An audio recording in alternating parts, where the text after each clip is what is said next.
Hi there, and welcome to Canceling COVID. I'm Tanya Rivens. I appreciate you for tuning in and joining me on this Tuesday. As always, we got a great show for you. Lots of great information to share with you as well. We are talking with North Carolina Association of Educators President Tamika Walker Kelly. And then, of course, we got Dr. Trasha Black of Groundwater Solutions joining us as well, taking a great look and an opportunity to see what's going on with our students and how COVID continues to impact them as they work through each and every day the struggle for the educators, the parents, as well as the students. So I'm not going to hold you for long. Some interesting information that I was able to come across as we see some encouraging news about Omicron and how the spike is starting to die down. Of course, we realize and have been informed there will be another variant approaching, and it's just a way of life, folks. We just got to get used to this. Is how we're going to be adjusting, adapting, and living with COVID. That's all it is to it. How do we get to where everyone can agree with dealing with it is another story, but certainly work our way through it. And looking at the different school districts, I see Florida now is moving to, or has moved to, make COVID no longer an excused absence. So what does that do for students? Obviously, if they've got COVID, that will discourage them from staying out of school because it's not an excused absence. And students are not trying to rack up a bunch of absences. You can't fault them there. California, there's a group there that wants all COVID restrictions lifted. And in New Orleans, well, that's the first major district to require vaccines for kids 5 and older. So you can see all around the country, there are different methods, different ways, different steps to try to address our kids in school getting educated and living with COVID. Here in North Carolina, and Dr. Trasha Black, who I'll be talking to soon, Strong Schools NC, they're advocates for free school-based testing, which means testing on site, no charge, and of course, frequently. So let's jump in right now. I want to bring in Tamika Walker Kelly to join me in this conversation. It's always a pleasure to have you. I thank you for always making time when I reach out to you. Good morning, and thank you for taking the time to talk with us.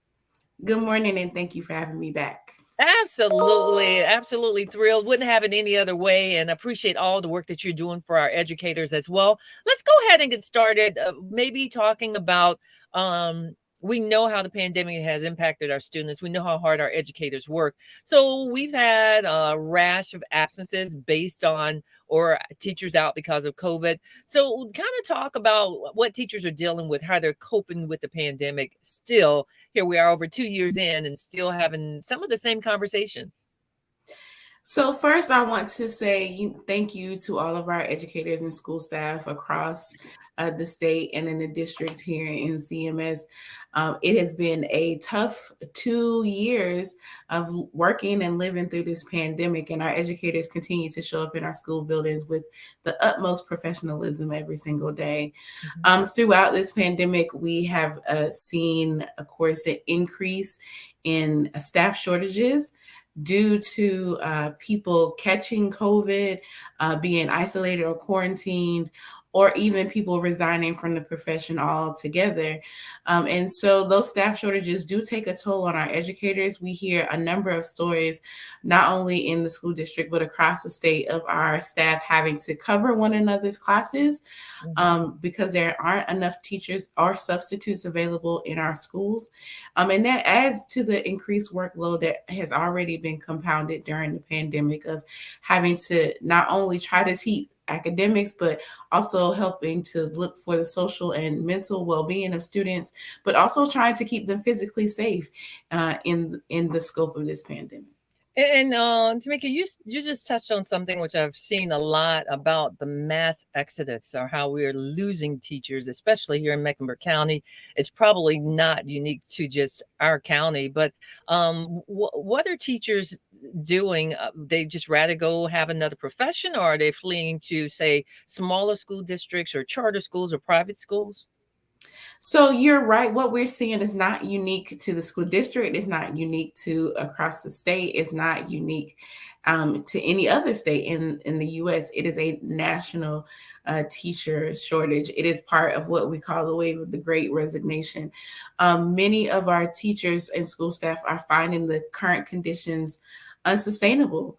and unhealthy for their physical and mental well-being. And so they are, some of them are deciding to retire early and work in like their own practices or do tutoring services or things like that. But some of them are just leaving teaching altogether and pursuing other careers. Just the other day, there was an article about, Fortune 500 companies recruiting educators out of the classroom because the working conditions are so much different. And so what we have to do is realize that, yes, this is a pandemic fueled problem, but it is a long standing problem in North Carolina to have a teacher shortage because the conditions haven't been supportive of public education or teachers for quite some time. And so what we're seeing is the culmination of the pandemic and those conditions coming to a head at this moment. And that's a conversation that's ongoing that we've talked about before. And so this probably is kind of what the pandemic was, just the icing on the cake to kind of just sink everything. And I empathize with our educators coming from a family of one, well, several, and know how hard they work and how you really have to have a passion, especially in this state, because the compensation has been a challenge, getting it adequately funded. So let's talk now about our students. We know how they've been impacted. We've seen research how they've fallen behind. You want to speak on maybe how the pandemic is affecting schools and kids? Well, during this time, our students have also remained very enthused about school, even throughout the change in circumstances, because they want to be with their teachers and their teachers want to be with their students. And so our teachers and students are finding creative ways to make and strengthen those connections during this time. We have a number of resources that have been given to us by the state, and our teachers are being creative and making sure that our students get what they need in order to be successful. And just understanding that learning doesn't just happen within the school walls, learning happens every single day. And so our teachers are reinforcing the fact that our students have really tapped into some of their creative passions, some of their own self-driven learning during this time.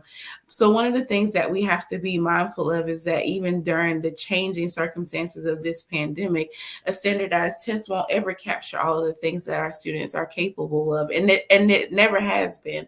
Right. And so one of the things that we want to continue to do is support our students who are excelling, and also find and get different resources from this state to support our students who are still struggling during this time. Well, and the resources are out there, just getting them made available. And certainly we understand that the classroom bond goes beyond that. Educators and students, it's like family in a real hard for seeing these students succeed. And the standardized test, that's a whole nother conversation. I know, a thorn in your side and so many others. But let's talk about what are some ways that you think we could do more about making schools safe right now. And here's one of the things I wanted to ask you about, Tamika. There is a machine that's like $2,500 that you just set up in the schools. People walk right in front of them. It takes the image, gives you your temperature, and lets you know if you're cool or not. I can't tell you how disappointed I am to hear that our schools are still using the hand thermometers, and they don't always work. And the students, their masks are falling off. All of these things. So, not to kind of take away from what you plan to say about making the schools safe, but it's just disheartening when I see businesses with these machines and no one has taken the time to put them in our schools. Well, first, I want to acknowledge, as you mentioned earlier, we have the Strong Schools Toolkit in partnership with DHHS and the State Board of Education, DPI, all those entities that use that to help follow the safety protocols that we have in school, that is based on CDC guidance. And it's important to note that as we learn more about the virus, as we learn more about science evolves. And so our toolkit evolves as well. So one of the things that we know is that schools have a role in developing safety protocols for our educators and our students, because that is the first and top priority of our schools when they come into our schools. school building. So Mhm. one of the things that we here at NCAE have been championing, of course, is making sure that people have appropriate mask wearing in schools, because that is one of the ways that we know that keeps each other safe. Right. Masks are used to keep me safe and you safe when we are in the rooms together. Another thing, of course, is that we encourage everyone who can get vaccinated to get vaccinated, because it is also another layer of protection. When we talk about things like thermometers and other resources, we know that many of our schools see a disparity in funding and resources. And so some schools can afford to have the nice thermometers when you walk into the schools. And some schools have the temporal scanners, thermometers, and some of them have transitioned away from the regular traditional, you put it under your tongue thermometer, Right. because of safety concerns. But there's a disparity in resources. One of the things that we have now is that our state is offering additional money to school districts to provide funding for a school nurse, which is so important for us to have. And school districts only have to request that funding from the state. Okay. They can also request N95 masks and other PPE material from the state. And then secondly, we have this rare opportunity right now. School districts across North Carolina have about $5 billion in federal COVID pandemic relief money that they can use, not only to support the staff shortages, as we were talking earlier, and provide higher wages, but they can also use that money in a variety of ways to put air filters in classroom, to work on HVAC systems in schools. And so there is a number of resources that our schools can use to keep our educators and our students safe. So it's good to hear about that funding. And let me add, I really felt like the business community could offer to provide those resources versus the schools. Because if I see a business, for every business that bought one, why don't you donate one to our schools? And I know getting more community involved is so important. So no indictment against NCAE or what's happening, but it's great to hear about that funding, and hopefully it will be put to use to where we know those type of more modernized thermometers are more effective, more reliable. Talk more about this funding, because that's a nice chunk of change. So how does local government, what can they do? Talking about, say, county government here in Mecklenburg, or city council, do to help with our schools? Yes, so the funding, which is called the ESSER funds, ESSER 3 funds, comes from a broad-based funding from the American Rescue Plan from the federal government. The state received a certain amount of funds, and then every school district across the state received their own pot of money as well. Okay. And each school district had to create a plan what they wanted to do with that money. A portion of that money has to be used for learning recovery for students. We've seen many school districts across the state also use a portion of that money for retention and recruitment bonuses for school staff as well. But one of the things that's really important is not only does the school get money, local governments also got money from the American Rescue Plan. Okay. And so we have seen a lot of cross collaboration between school districts and community entities like local city councils, other local government entities to provide things for educators and for students. And so it is worth a conversation between your county commissioners, your city council, and your local school board on how they could work collaboratively to support students. But also, like you were touching on, business communities, nonprofit organizations can also support schools and students during this time. There was a community-led effort over in Forsyth, a couple of counties over, where they created air filters to put in classrooms for teachers at no cost to the schools. And so it is something that is worth looking into as we all strive to make sure that schools continue to be safe places inside of our communities as well. That's such a great idea, and it's great to hear that. I was and am appreciative when I saw the article responding or reporting that some bonuses and retention efforts are being made for our schools. We had school board member, it was either Elise Dashu on, I believe. She's the chair here in Charlotte Mecklenburg, talking about how A lot of the school board members are having to go in and work in the schools because of the absences.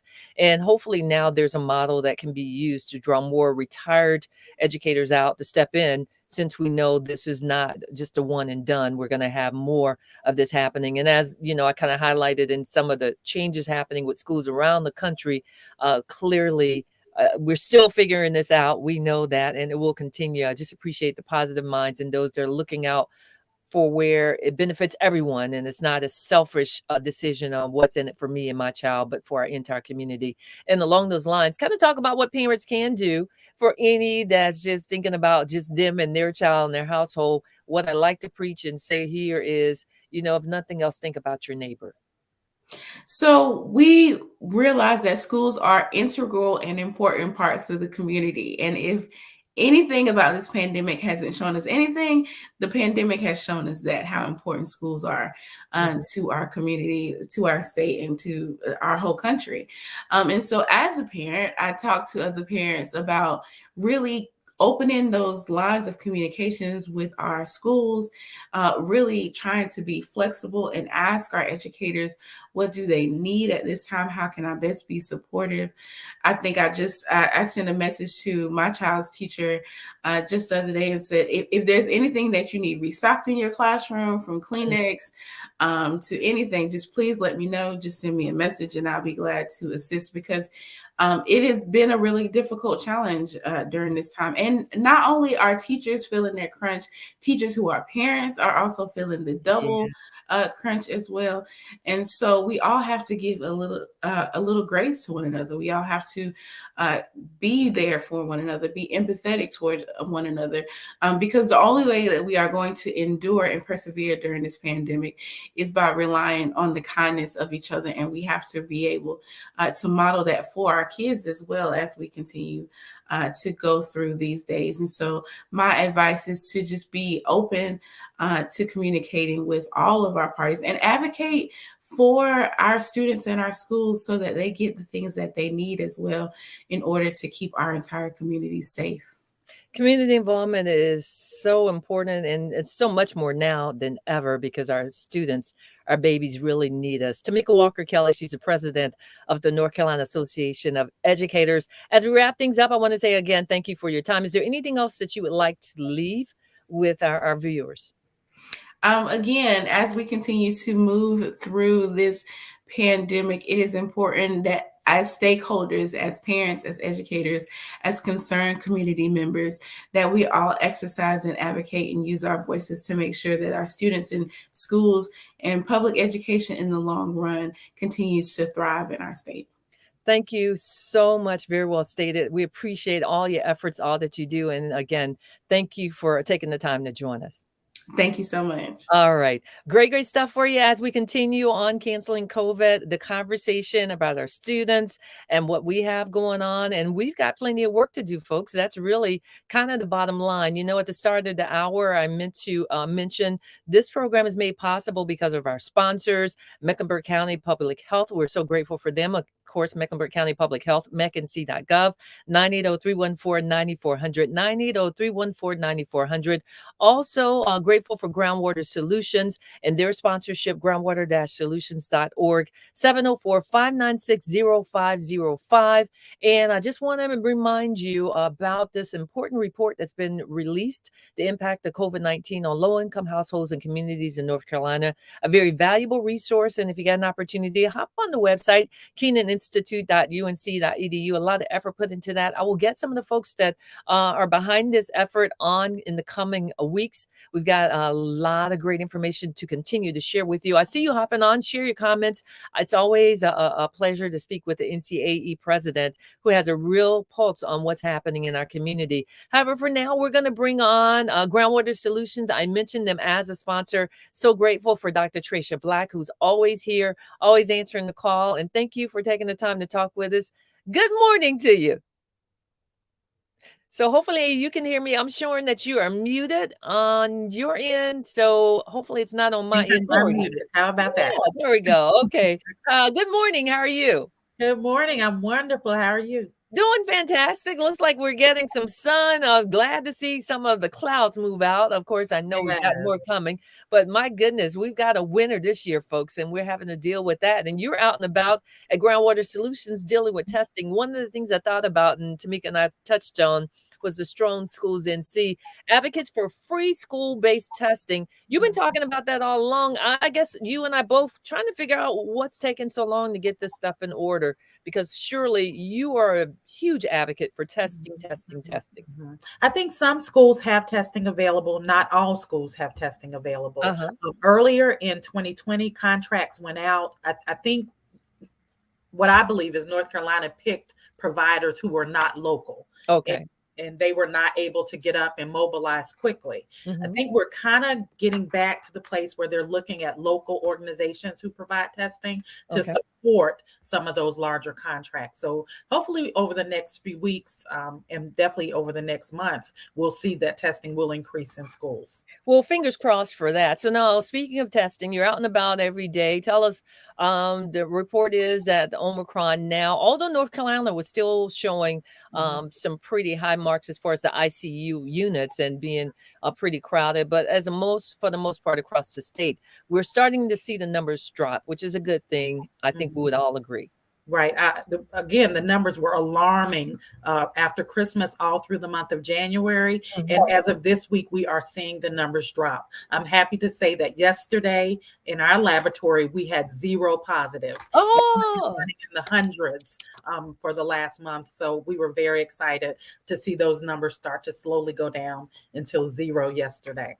so I guess you might say we've all had it, or everybody's been exposed, or a large number has been exposed. Do you think that's it for the most part? I think that's it. I think the waves have come on. I think we talked earlier in the month that it would probably be another 2 or 3 weeks before we saw it. So I think it's passed through.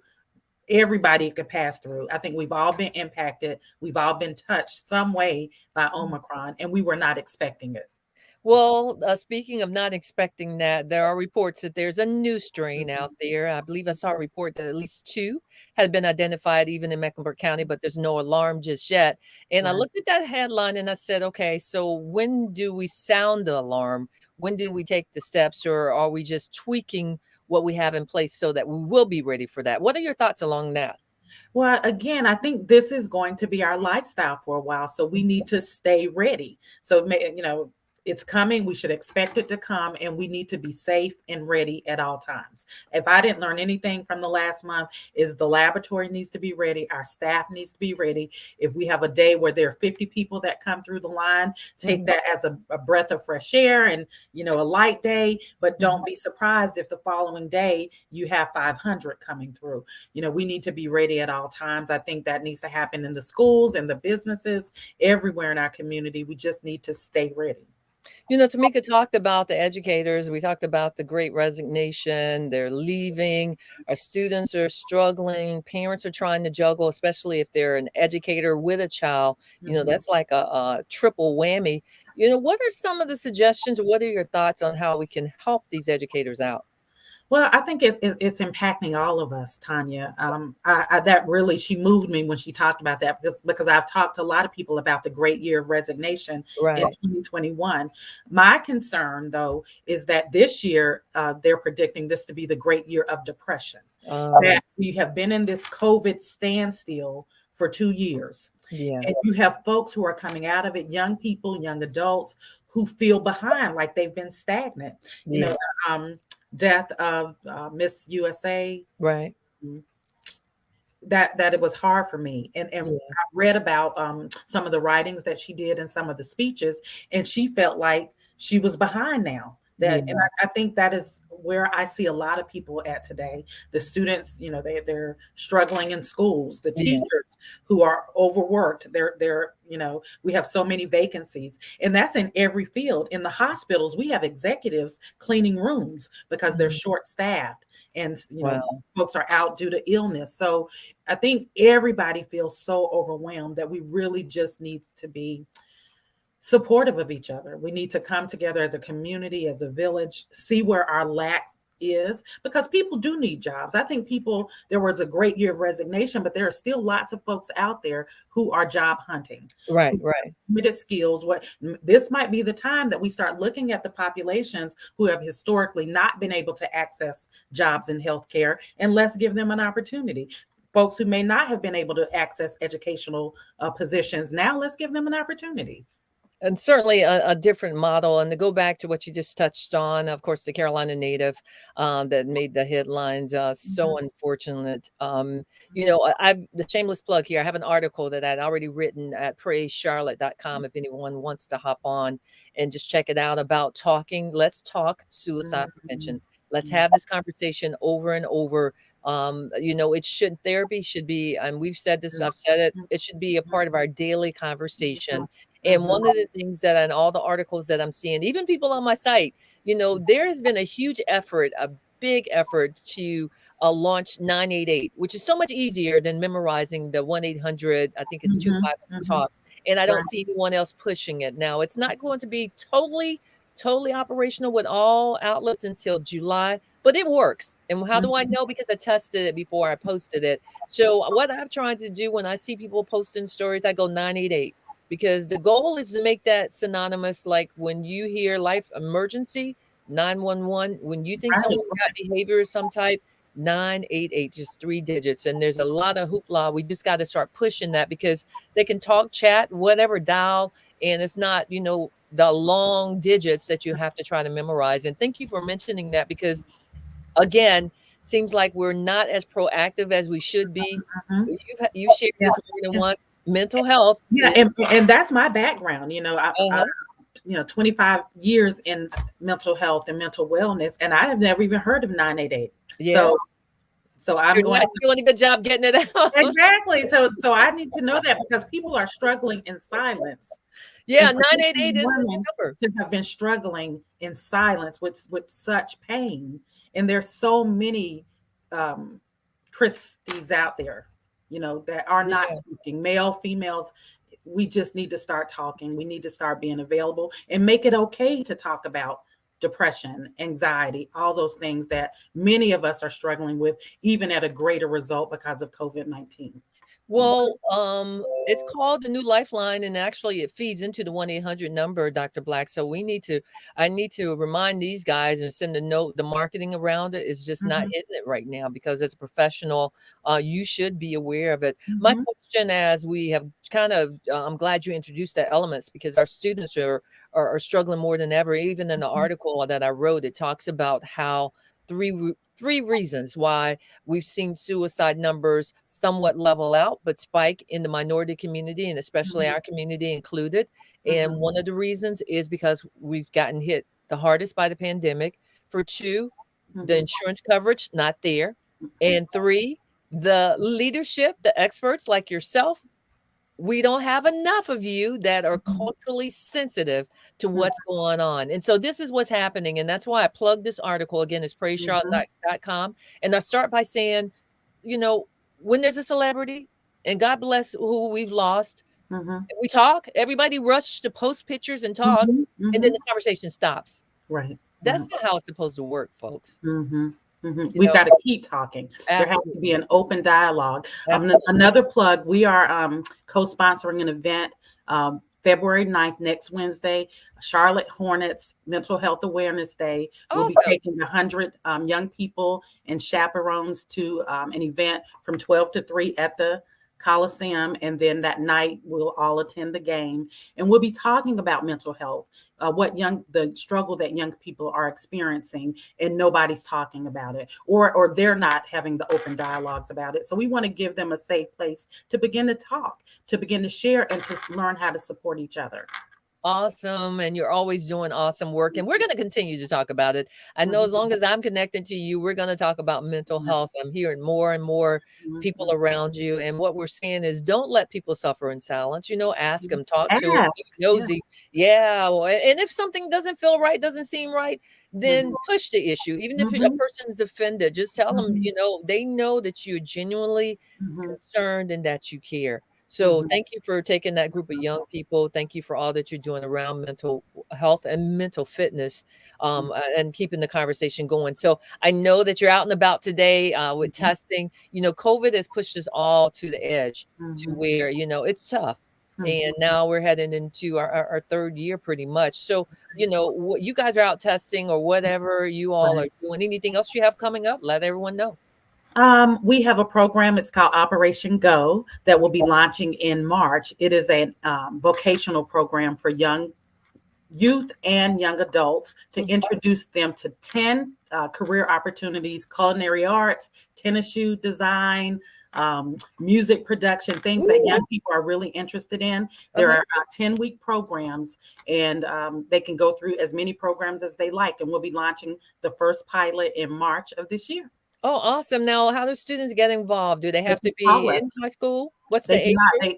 They high school up to young adult age 26. Okay, that's And and they can is it call our office at 704-596-0505 if you're and Dr. interested. Black, is there funding available like for the There cost? is funding. The program is $500 per student, but we are offering scholarships, and Okay. we are looking for sponsors who would be willing to sponsor you.